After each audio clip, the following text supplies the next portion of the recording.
పల్లె సుందరారెడ్డి గారు. Thank you అధ్యక్ష.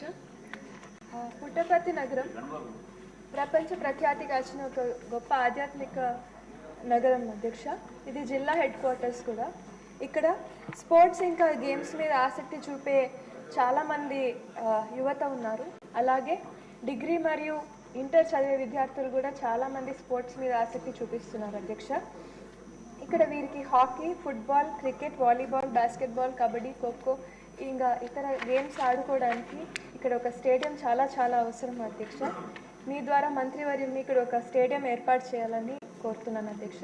అలాగే జనరల్ పోస్టింగ్స్ ఇంకా పోలీస్ ఆర్మ్డ్ ఫోర్సెస్ దాంట్లో ఏదైనా రిజర్వేషన్స్ ఎంత శాతం వీరికి క్రీడాకారులకు ఇస్తున్నారు అధ్యక్ష.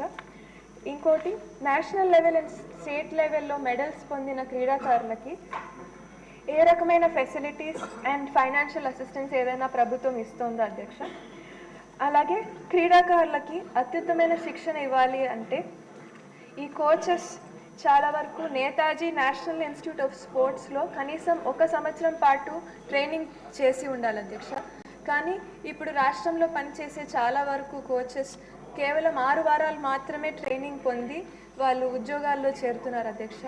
వీళ్ళకి ఎబిలిటీ ఇంకా క్యాలిబర్ పెంచుకోవడానికి NISలో ట్రైనింగ్ పొందడానికి గవర్నమెంట్ ఏదన్నా స్పాన్సర్ ఇస్తుందా? అలాగే ఈ 30 సంవత్సరాలుగా చాలామంది కోచెస్ ఈ వేరియస్ రంగాల్లో పనిచేస్తున్నారు అధ్యక్ష. వీళ్ళకి ఏదైనా జాబ్ రెగ్యులరైజేషన్కి ఏదైనా హెల్ప్ గవర్నమెంట్ అందజేస్తున్నారా అని మీ ద్వారా మంత్రివర్యుని కోరుతున్నాను అధ్యక్ష. నజీర్ గారు.